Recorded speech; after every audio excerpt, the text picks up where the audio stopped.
Баянзүрх дүүргийн хэмжээнд газрын төлбөрийн онд амьдсан өөртөө эргэн аж ахуйн нэгжүүдийн чагсаалтыг тус дүүргийн өмч газрын харилцааны албанаас олон нийтэд ил тод зарлаа. Тус дүүргээс газрын төлбөрөө 1-2 жилийн хугацаанд огт төлөөгүй 47 эргэн аж ахуйн нэгжийн нэрсийг гаргасны дотор төгс төгөлдөр Илхаадан компани хамгийн өндөр буюу 118 сая, Жудаг түүгийн бодол компани 110 сая төгрөгийн газрын төлбөрөө төлөөгүй байгаа бол 40 сая төгрөгийн газрын төлбөрийн өртөө эргэн энэ чагсаалт багтжээ.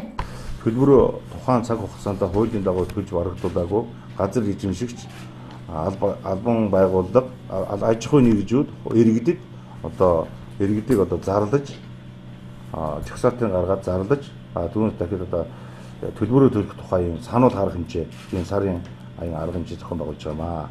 За энэ хугацаанд төлөөгүй тохиолдолд газрын эрхийг цуцлах захиргааны арга хэмжээний дагуу газрын эрхийг цуцлах хүртэл арга хэмжээ авах юмаа. Мөн тус дүүргээс орон сууцны өргөдгөл автомашины гараж, гэр хорооллын дийлхүүр, түүх контейнер, дугуй цэцэр нийт эзэмшлийн талбайд худалдаа үйлчлэгээний чиглэлээр үйл ажиллагаа явуулж байгаа эргэн аж ахуйн нэгж байгууллагад төлбөр ногдуулах шаардлага хангаагүй бол буулгах арга хэмжээ авах юм байна.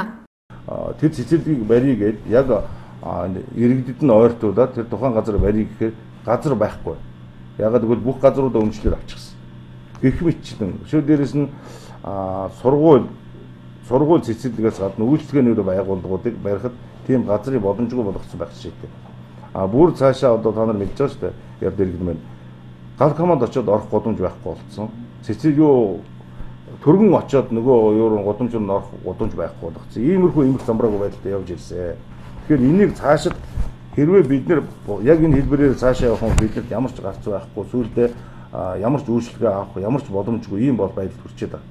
Тийм учраас энийг цаашид өргөжлүүлэхгүй тул арга хэмжээ авч ажиллаж байгаа гэдгийг бас иргэдэд хэлэх нь зүйтэй юм болоо гэсэн ийм бодолтой байна.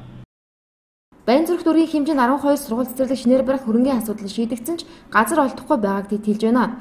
Тиймээс төлбөрөө төлөөгүй эргэн аж ахуйн нэгжийн газрыг улсын өмч болгон дахин төлөвлөлтөнд оруулж шаардлагатай бүтээн байгуулалтыг хийх нь зөв шийдэл болохыг албаныхан хэллээ.